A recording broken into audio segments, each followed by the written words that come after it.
You're listening to the Longer Haul Youth Ministry Podcast with Jody Livingston, episode number 13. Hey, we're finally a teenager. Welcome to the Longer Haul Youth Ministry Podcast, helping you survive and thrive in youth ministry. And now your host, Jody Livingston. Well, hey, everybody. Welcome to the show today. Thanks for tuning in and making this podcast today a part of your day.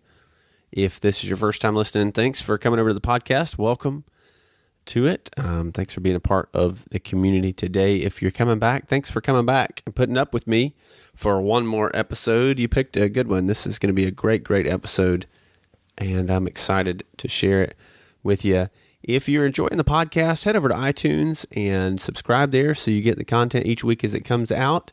Also, leave and write a review there, or I guess it would be write and leave a review there for the podcast. It's super helpful with just helping other youth pastors and youth workers find the podcast, and it's really encouraging for me. I appreciate so very much all of you that have done that already and continue to do that. Thanks for taking the time to do that. I know your time is very limited in the youth ministry, and so it means a lot for me for you to do that. You can follow me on Twitter at Jody Livingston. That's Jody. And of course, the Longer Haul over on the Facebook. You can catch us there as well. All the links and resources in today's episode that are mentioned will be in the show notes page over at thelongerhaul.com/episode 013.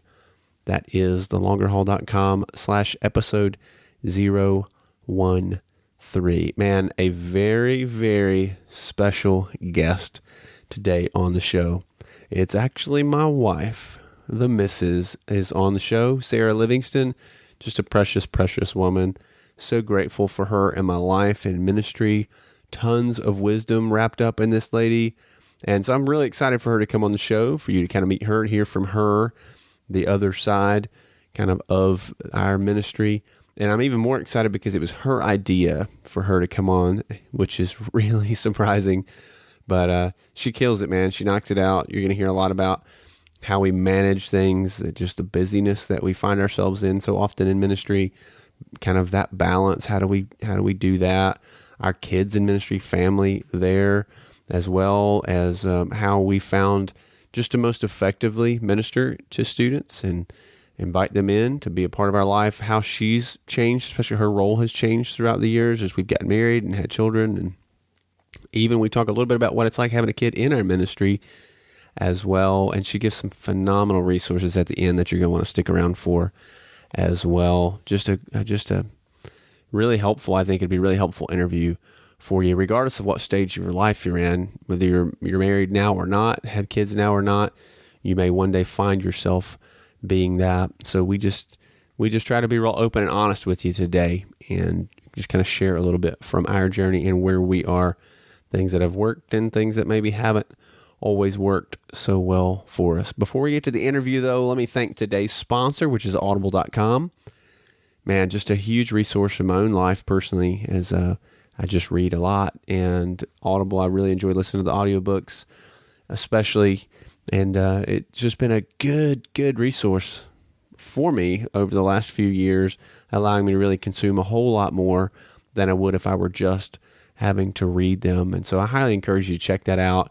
For listeners of the Longer Haul, they are offering a 1-month free trial, which includes a free book of any of the 150,000 titles they have there on audible.com. Just about any book you think you'd want to read, you'll be able to find it there on audible.com. So head over to thelongerhaul.com/audible trial to sign up for your free month and free download there. Great resource. Man, I highly encourage you just to give it a shot. I think you'll really enjoy it much more than you think. So with all of that said, though, here we go. We'll jump into the interview with my lovely and precious wife, Sarah Livingston. Well, all right. I'm here with a very special guest today, my wife, Sarah Livingston, and I'm really excited to have her here on the podcast today. I'm even more excited because it was actually your idea to come on the podcast today. So for everybody listening, they've kind of heard me yap. If they've been listening for a while or been following the blog, they kind of know maybe a little more of my story and how I ended up in youth ministry. But why don't you just take a second and just share for those listening kind of your journey into student ministry and how you ended up in this crazy thing and stuck in it with me. Well, hello, everybody. I'm Sarah Livingston, obviously. We've been married for about 14 and a half years, somewhere around there. We have 4 kids, 3 girls and a boy. And my passion for youth ministry really started when I was a youth myself, when I was about 17. And I was invited to a ski trip with my grandparents and decided that I wanted to go. I'd never been skiing before, thought it would be cool. And really recognized that I needed Christ in my life. Actually just really needed him and not just kind of this persona of Christ. And from that point on, I really got involved in my youth ministry at my local church. Then I went on to college, taught Sunday school, and I knew about then that I really would be in ministry in some aspect. I thought some kind of pastor's wife, whether it be youth or whatever. I knew I'd be involved in youth ministry to some degree. So here I am now. Yeah, and we met my freshman year of college, and then I started serving in May of that year, so the end of that spring semester, and we were dating by then, and you just kind of came right along with me really from the beginning, even though we weren't quite married yet, and we're still here. Yep. So let's talk a little about ministry in regards to family and how we've dealt with that. Certainly there have been good seasons of that and bad seasons of that. And I think anybody, whether you're listening and you already have a family, you're already married, maybe you're married without kids, or you're not married yet, but one day might find yourself with a family in ministry, the dynamics change. Would you agree? Yes. And so for us, we started not married, just dating, and then got married. That changed the dynamic a little. Would you think so? Yep. And how so, do you think? It was a lot different because instead of us going to 2 separate houses and, every night we would go to the same house. And there's a degree of kind of, you're still getting to know each other when you're getting married. And then also in the ministry, you're trying to get to know the kids too. And so there's a balance there that you have to have, that you kind of have to balance. Okay, this is husband-wife time, but then we also want to get to know the students too. Yeah, I think it went a long way with parents. Us being married kind of, even though we were super young, right? 19 and 20. In the eyes of parents, I think that really helped a lot in just maybe a respect that they gave us. Absolutely. I think just the fact that we were a team now and there was a male and a female that students could go to. They could either go to you or I or with an issue or something like that. There's always that aspect too of we were committed to each other that I think shows the parents too. We're committed to each other, which means we do have some sort of commitment to something. And then also that we had that to each other and to the church, I think went a long way. Yep. And so we were married there and served there together as a married couple for a bit. And then we stepped out of that role there in that church, a little bit of a time away. And then we stepped into a new role at another church. And then kids came shortly after that. Yep. Pretty quick after that. And how did that change in your eyes? Having kids, do you feel like that changed the way the church viewed us, the way the students viewed us? I think for the parents, it probably gave them a little bit more confidence in us because we did have our own child to take care of. And hey, they can take care of their own child. They can take care of ours. Even though they'd already seen that, there is, I think, just a general aspect of, oh, wait, you are a little more mature maybe than we thought, even though, you're pretty young. When we had kids, it was, I will say, it was pretty difficult for me in the very beginning with our daughter we had a daughter first, because it forced me to kind of take on a different role in ministry. I couldn't be as involved as I would like, although our kids even now are at pretty much everything. They're kind of our little mascots. The older that they've been getting, or the older that they've got, they still go to some things with us, but there's still some things that we keep them from. Yeah, you have one kid, it's like a mascot. I mean, I remember taking her to camp with us at 6 months old, just throwing her in the church van and off we went. And she was a trooper, man. She's just there. But there's definitely a shift, I think, in probably more so in your role, in our case, where you're still involved in the student ministry, but the kids really become kind of a primary ministry for you. And I mean, how difficult was that for you? You mean? Just that transition from being able to be involved in everything in the student ministry and now having to maybe back out of some of those things. Well, like I said a little bit ago, it was difficult for me just because I really wanted to have those relationships with those students. I really wanted to be involved. I really wanted to be just a part of their lives. And so it forced me to kind of take a step back and just say, okay, I have this little baby or this child that I have to be responsible for. And it just put things in a different perspective. I think for also on the other side of that, for me, I had babysat kids my whole life and I loved kids. And at one point I wanted to be a teacher, a school teacher. So for me, it also put into perspective, I guess, maybe more of, okay, now that I'm taking care of this child, it helped me definitely when I was looking at other students and thinking of them more as my child when they're in our care and not just as much like, oh, it's just another teenager or another student.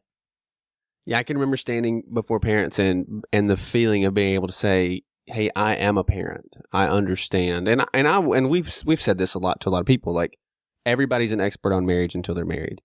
Everybody's an expert at parenting until they have their own kids. Everybody's an expert at being a youth pastor until they are the youth pastor. And the tendency for youth pastors, even beyond that, is to say, oh, I'm an expert at pastoring. If I were a pastor, this. And, and then if you find yourself in that role, I think you'd be similarly aligned to like, oh man, I really didn't know what the heck I'm doing or what's doing or what I was talking about. And I think there was an amount of confidence for us that we could say, hey, listen, we're parents. We get that you value and cherish your kids. And beyond just lip service, I think it really changed the way that we viewed the students as well. Suddenly now having kids that we're responsible for our own self. Would you agree with that? Yeah, yeah. And so from there, then we had more kids and now we have 4. And this is really our 15th year of ministry together. What would you say? How about let's do this? How about you give us, for the person listening in a family out there, tips for the spouse. 3 or 4 things that you would say to a youth pastor's spouse that have really helped us, or areas that maybe we find ourselves kind of coming back to and having to guard in our family. I would say probably the top thing for me that I've learned just being on staff as a youth pastor's wife would be not to let others dictate your ministry, how involved you are in your ministry, how you want to be involved in your ministry. Just in general, I think in the churches that we've served in, I've been pretty involved, very much involved. I always tell you that I'm your number one youth worker, youth leader, chaperone, whatever it is, because that's what I've chosen. That's what I feel like God has called me to do and to be. And for me, that's kind of an aspect to show our own children, how involved I should be, how I should be involved.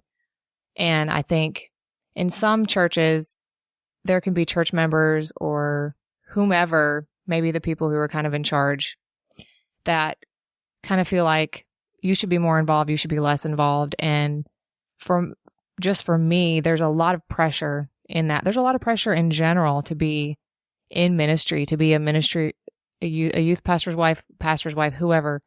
There's a lot of pressure to have your family in order. There's a lot of stressors. And I feel like that has added a lot more stress to me. I think the second thing would probably be just to guard your kids. And I mean your own kids, not other people's kids, just from things in ministry. You know, as a pastor's wife, there's, I guess, just a lot of things that people will tell you, confide in you, because, you know, you want to help those people. You want to help those families. You know, that's part of ministry. But on the flip side of that, you have to guard your own children from that. You can't let them know everything that's going on or see maybe things that are going on, just for their own protection and for those that you're ministering to. And I think that's become a little more difficult as our oldest is now in student ministry. And so it's not necessarily like when the kids were young, you know, we could you kind of get away from them a little bit, where now, I mean, she's kind of in the youth group with us. Yeah, I will say it is a lot more difficult now. We're entering a new phase in our ministry as well, because our oldest is in 6th grade this year. So she's joining us in our ministry, and she's always been the mascot. And the past few years, we've really kind of pulled her out of that just because she was so close in age to being in youth group. And we kind of wanted it to be an element, I think, not of surprise, but an element of, you know, this is what you get to look forward to coming into youth ministry.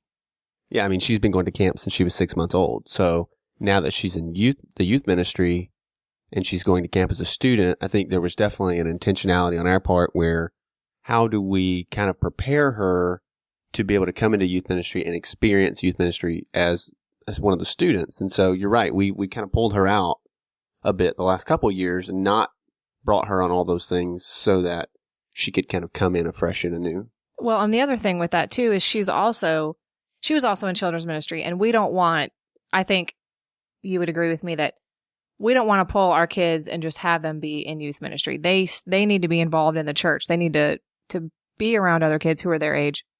So we're going to have them involved in the children's ministries, and we're going to have them involved in activities at school and all those things.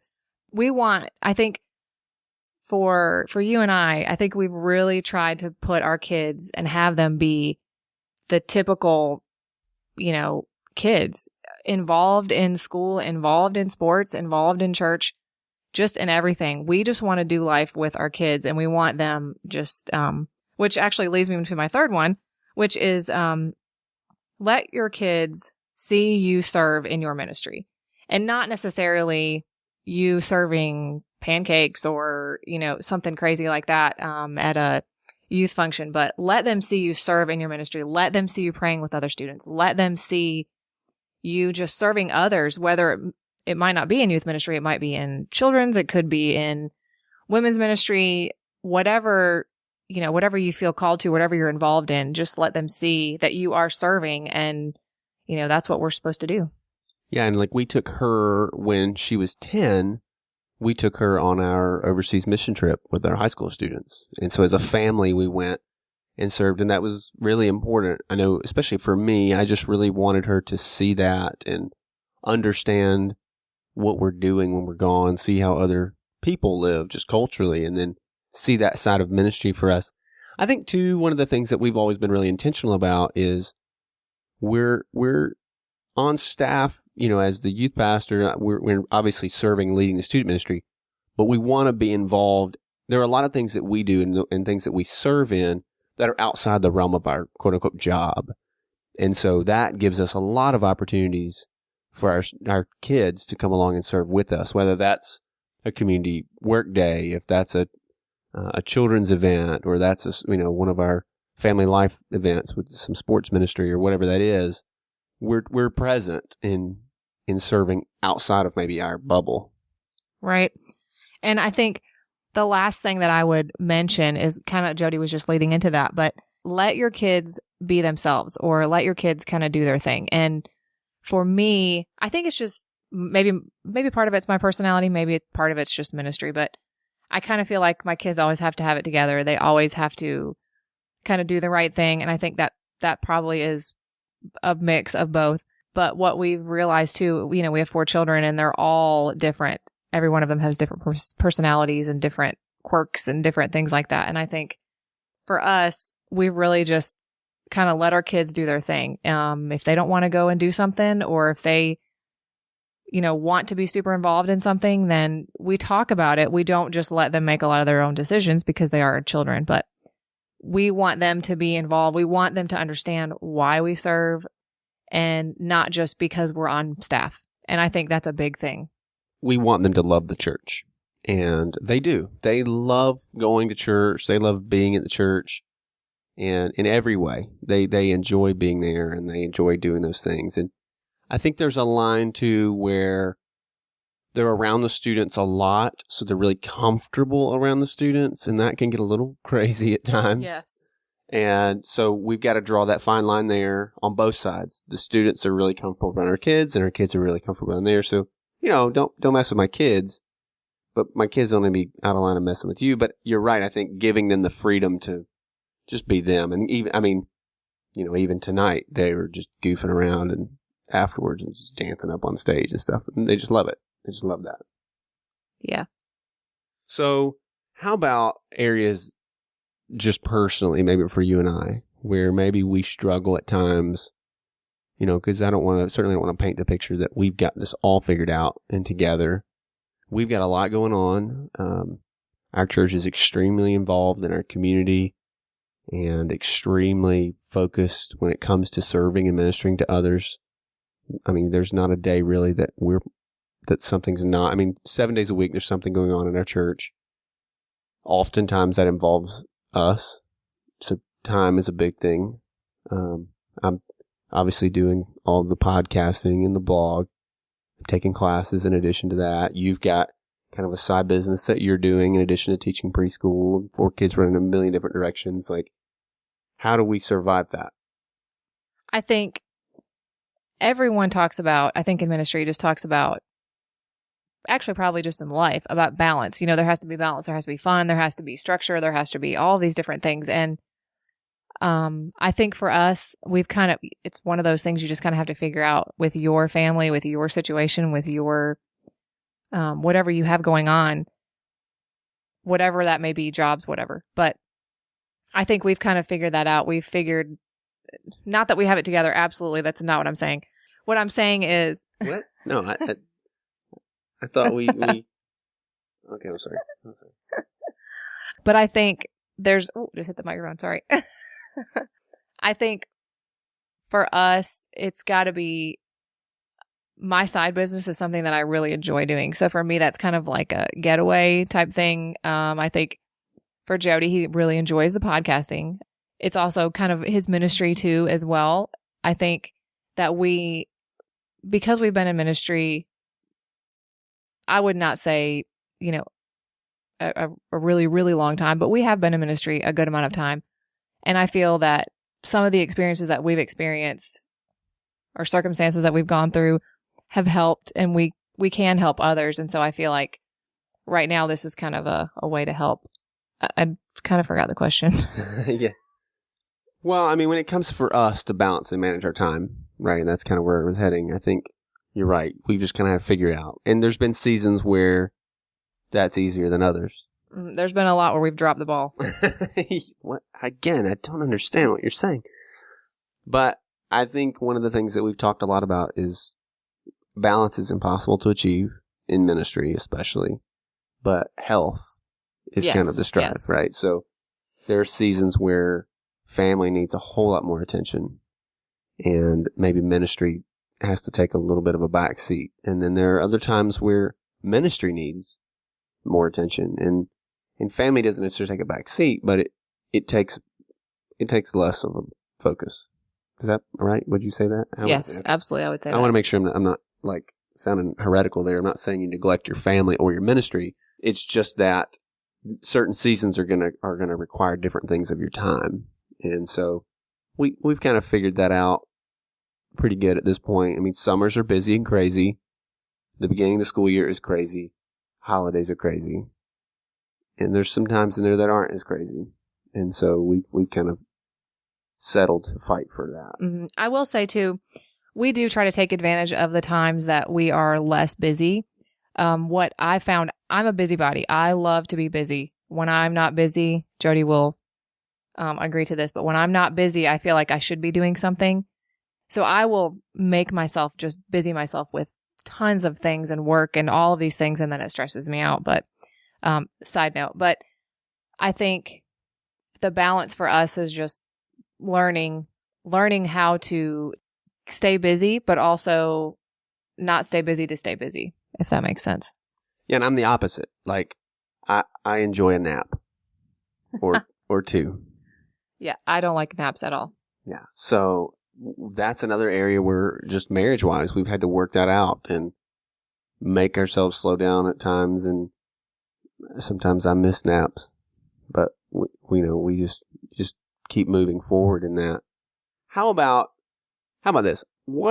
How involved would you say the students are in our lives? I would say the students pretty much, they're involved in our lives a lot. A large majority of the time. I'm not sure percentage-wise. I don't have any idea. But is that what you're asking? Yeah, I mean, because you've said it before, and I've written about it on the blog. Like, our goal, like, how is it that we really minister to students? What's our approach and philosophy there? I've found, I can speak on Jody's behalf, I believe. I think we've found that it's not so much you sharing, this Bible study with them, or you going along and doing all of these, I don't want to say like Jesus things, but that's basically what I'm saying. But what we have found in ministry that has built relationships is just being real with these kids. And whether it be, them coming over at night when your house is crazy and you just put the kids to bed and they want to talk and you just let them over, and or going to water polo matches, ballets. We've gone to so many different crazy things that our students have been involved in that no one has wanted to come to or go to. And I feel like that kind of really helped just build those relationships. We say this a lot, Jody and I do together. I wouldn't say it's our motto, but we say it a lot, but we do life together with them. And we have students at our house, probably 3 times a week. And, it's just variety of students, and it could be for whatever. But I think what we found being in the ministry that we're in now, we've built those relationships. We've built those relationships and we've built that trust, and they'll come to us. I'll give an example. I had a stomach bug and I woke up the next morning and was supposed to be somewhere else, and had a student call me and say, I need to talk. And I just said, I've been throwing up all night. I'm looking terrible. The house is a wreck. My kids aren't fed, and she said, I need to talk. And so I said, okay, come on over. And she came over and we talked for a long time, and I was okay. I wasn't like, dying, and she wasn't going to catch what I was catching because it was some kind of stomach thing. But anyway, I think we just want to do life with them. And I think when you are real with these students and you're vulnerable, then they can also do the same thing. Yeah, I think you've said it before as, we want to invite the students into our lives in hopes that they'll invite us into theirs. And I think that's beautiful. And I think that has really been our approach now all these years. And I mean, there's boundaries there too, right? I mean, oh yeah, absolutely. We're not just saying, oh, anytime and every time. I mean, we say no a lot. Yeah. And, for us, we kind of have this, if we're tired and we don't want them to come over, we just say, we're tired and we don't want you to come over. And, they're teenagers. So for the most part, they say, oh, okay, that makes sense. Or fine. They might have a little wisecrack or something comment, but, they respect us too. And they respect the fact that we have a family and we do have kids. And we do, sometimes there are things that come up with our own kids that we have to say, I'm sorry, we can't go and do this, or you can't come over because we have this going on. And, we want our students also to know that our kids are important to us, and our own children are important to us. So. Yeah. So there's definitely boundaries there, and we run them out of the house eventually. When it's time to go, it's time to go and that, but a bonfire in the backyard, or just desserts, snacks, or late night coffee, or just good conversations has been really, really effective. And I think that gives us, and has given us, just a lot of trust and respect when it comes time to really speak in maybe in not so pleasant of an area of their life that we see having, when it's time to correct a little or rebuke with that relationship there, that's made that a lot easier through the years. And certainly there's a lot of those times as well. But I think kids just knowing you're loving them, you're praying for them, and that there's a safe place for them to come to has been really, really important for us. Mm-hmm. This is something else I just thought of that I feel has really helped my ministry. The ministry that we came into had just several people that had been in the position before us. I don't know how to say this, but kind of back to back. And so I think there was a lot of walls that were built up just in a lot of different areas. And it was really difficult to try to get to know these students and really difficult to try to just to get them to trust us. And for me, it was just praying for them, obviously, but then, asking them how they're doing. And a lot of teenagers get really weirded out when you start talking to them. They're like, why are you talking to me? Especially when you're not in a church setting. But for the most part, they let you when you're at church. But something that really has helped my ministry is just when I am thinking about when a student comes to mind and I pray for them, I just shoot them a text or shoot them an email, whatever. Now it's texting, before it was email and things like that, or a card. But just letting them know that we prayed for them, or that I prayed for them, and that I was thinking about them. And, a lot of times it's not reciprocated. A lot of times they just brush it off or ignore it. But eventually it'll get through and they'll realize, that you really do care. Yeah, I think you just keep pursuing. You just keep pursuing, and you earn that trust over time. And I think we've done that. That's something that you're right. It was something we've consistently done from the beginning. And we do that. I do that with parents as well. At times, if I'm just a family's in my heart, man, I shoot them a text, or I drop a card in the mail or something like that, and just let them know, hey, you're in my heart and my mind today. I'm praying for you. I hope everything's okay. And I think, and we've had students who maybe ignored that, didn't say anything about that, never even mentioned it, and then years down the road come back and say, gosh, I appreciated that so much. Mm-hmm. I think that's even a tip that I've given.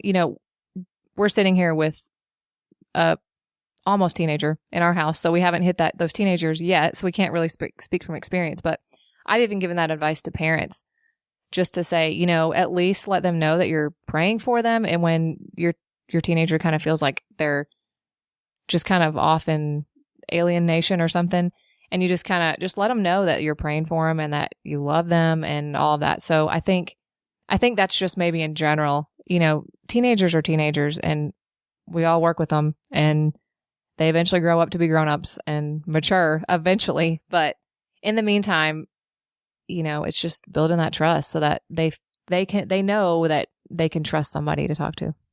Okay, so if you could say one thing to a youth pastor, as the youth pastor's wife, speaking to a youth pastor, what would the one thing be? I have to think about that one for a second. But I think the one thing that I would say would be to consult your wife, maybe. Girls, women, whatever, females, we all see things differently. We're wired differently. We think differently. And so I think a lot of times maybe just that perspective kind of helps a lot. And the same thing goes for men too. Jody definitely keeps me grounded, and he's the calm one of the two, in case you haven't figured that out. So he definitely helps kind of even that out. So I think communication is important. That's an area we've had to learn and grow in. Sharing a calendar has been huge for us. Yes. I mean, that's been a big thing a lot, because I'll have things come up at the church, and maybe sometimes once or twice I've forgotten to share that. This is quite often. And so being able to put it in the calendar there and just sharing that has been really, really helpful. I'll say this too, and maybe you can speak to this, and then as a youth pastor, I know a lot of things about a lot of people. I hear about a lot of things, just being on staff. and I have a lot of people who can be really critical at times, or maybe I'm having an issue with somebody or whatever through the years. And I've always tried to be really mindful to not share a lot of that with you and kind of guard your heart in that sense, knowing that you've got to come and worship there. And sometimes, so early on, maybe I didn't do that as well. There would be an issue or something, and I would share that. Then it would become resolved, and I wouldn't come back and say, oh, we worked that out.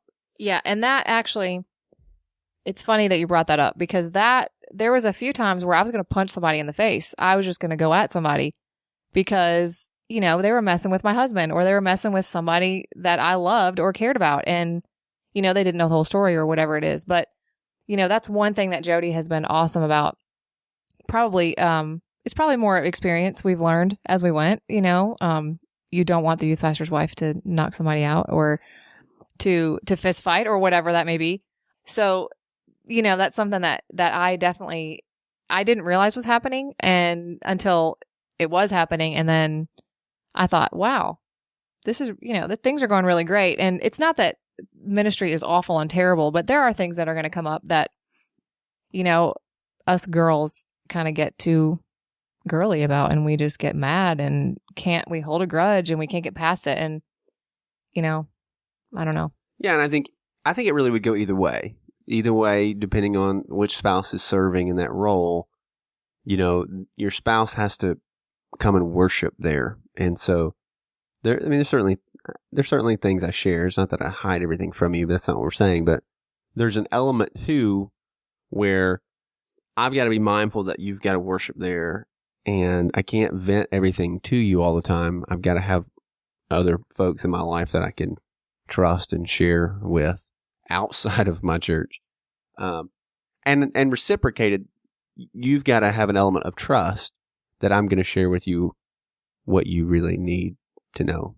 Yeah. And I think, we've been married for 14 and a half years now. And so I absolutely trust his judgment. And so I think maybe on the spouse's part, it would be an element of trust on, what is necessary to share and what is not necessary to share. Because I think sometimes we can kind of get in that gossip train like a lot of people can. I think that's just human nature. But yeah, and we never, to my knowledge, my recollection, had a sit-down conversation about, okay, here's things that I'm going to share, and here's things I'm not. No. That never. But, it's just kind of a discerning thing on my part. And, that is one of the things that makes ministry really difficult, because you are carrying a pretty big burden a lot of times that even your spouse is not fully aware of. And so you've got to have folks that are kind of an outlet for you, and vice versa. Like, even as a spouse, you've got to have an outlet. You can't always run to me with stuff. Right. I was just going to say, for me, what has really helped, I have just some close friends that are also in the same type ministry that we're in, student ministry. And some have been in longer, some have been in shorter, just whatever that may be. But those are ladies that I can go to, and I know that they kind of get where we're coming from or where I'm coming from. They kind of, they speak truth into me a lot, because there's a lot of things where I just get so upset or mad or frustrated and talk to them, and they say, oh no, you're way off base. Or sometimes I'm on, sometimes I'm right on. And I think that's super duper important too for the spouse, being the spouse of a ministry person. You've got to have those people in your life that you can trust that are in the same type of ministry that you are in, that can kind of sympathize with you, but kind of help you out, encourage you. You've got to have those people. Yeah. I think that's so important. And so many don't have that. And there's nobody there, and you can't carry that. Like, that will kill your longevity. I think maybe not necessarily in our life or our ministry, but I've had friends who've been burned by other, like, people in the church or things like that. And I don't want to paint a negative picture or say anything bad. I don't mean that. I mean, you're kind of right in the sense, like, love your church, trust your church, don't vent to your church. Correct. Yeah, absolutely. And so you've got to have folks outside of that. And one of the things that I hear a lot of times from from youth pastors is I really want my pastor to be a mentor. I want my pastor to invest. I want my pastor to be this. I want my pastor to do that. And I think maybe for the wife, sometimes it can be that expectation for the pastor's wife or somebody like that as well. And like the bottom line is maybe your pastor is not the best person to be that for you in your life. You know, Matthew Hart was on recently on the podcast, and he said that a ton. I've heard him counsel other guys saying everybody wants that. Maybe your pastor's not the best person to be that mentor for you. And so sometimes you got to look outside of your church for that. And I would say, kind of going back even to where you started maybe with your list of things, there's got to be, you have kind of always defined your own role in the ministry. And I know you kind of said that, but I just want to, even in the interview process, it's like, you're hiring me, not my wife. Do you have a church secretary? Because my wife will not be it. Right. And, you know, you're kind of going to plug in and be involved to the level that you're able and comfortable. Right. I think that's one thing that was, for me, that just was the experience of ministry and kind of balancing the kids and trying to do all of that stuff together and realizing something's got to give. And, you know, our kids are our own children, are our priority. And the ministry is also there, but there's got to be that balance. But I think for me, going back to the very beginning when we were talking about when we had our first child and then we kind of added to the brood, we just kind of, for me, I just realized maybe I can't go to every single youth event, or maybe a lot of times it's the trips that I can't go on now because we have the children and, you know, they have to sleep and they can't be up until 2 a.m, or they can't be out, you know, doing whatever in the cold and all that kind of stuff. So, I think for me especially, it's just kind of been, and me just realizing I can't do everything. And there are tons of people in our ministry that can better minister in a certain situation or in a certain class that are, you know, equipped to do that, to be that mentor or to be that leader to that student. And I don't have to be that to everybody and to every student. And I'm not going to be able to be, because it's impossible with, you know, the numbers of students. That's really good. Like, that's so good. That's so good. How about this? A resource, a book that you would recommend to folks that maybe, I mean, you're a reader, that you would throw out to folks? I would say for me, what's really helped in not only it's really helped me personally, but it's also helped the ministry, our ministry, just in certain girls, the group of girls that I mentor. But it's Graceful, or there's also I get these backwards, but there's Grace for the Good Girl, and then there's Graceful. And I think Grace for the Good Girl is the adult version and Graceful is the student version. But I've read the book. It was recommended to me by another pastor's wife. Actually, 2 pastors' wives recommended it to me. And it's an awesome book because it just talks about God's grace. And I've always considered myself a goody two-shoes. A lot of people have said that. And for me, it really put it in perspective, the grace that God has for all of us, and it's the same for everybody. So that's really helped. Yeah, that was before the nose ring. Now you're not a goody two-shoes because you have the nose ring. Yeah. So if folks wanted to get in touch with you and ask you some things, where would they find you, like on Twitter or something? On Twitter, I think it's Sarah Livingston. I can't remember, actually. It is Sarah Livingston. Sarah with an H, Livingston. And I'm also on the Insta, and that one is at Living Lady Designs. The gram. Cool. Well, thanks for coming on. It was super fun. Yeah. I was super nervous, and I still am. So I hope you guys could get something out of that with the ums and the clearing my throat. It was good. We'll do it again sometime. So all the resources, the books there that we mentioned, will be linked in the show notes, so you can head over to the show notes and grab those following the episode. But that's it. Thanks for coming on. Sure. Thanks for having me. And there you go. The missus, man, married out of my league for sure. Just an incredible woman. Loves Jesus with everything in her. Loves students and student ministry. Loves the church. And loves our kids. And loves me, which is really nice of her. So I hope you really enjoyed that, got something out of it. Again, just trying to be honest and transparent.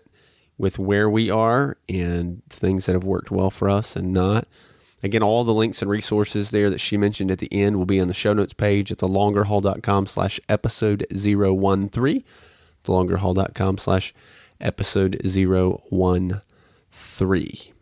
Be sure to go and sign up for your free month of audible.com at thelongerhaul.com/audible trial. Grab that and snag it, and head over to iTunes, subscribe there to the podcast so you can get it every week coming to you, and write and leave a review. Man, I would appreciate that so very much. And that'll do it. That'll put another episode in the books. Thanks for hanging out with us today and listening in. I really appreciate it. Until the next episode, give them Jesus. Thanks for listening to the Longer Haul Youth Ministry Podcast at www.thelongerhaul.com.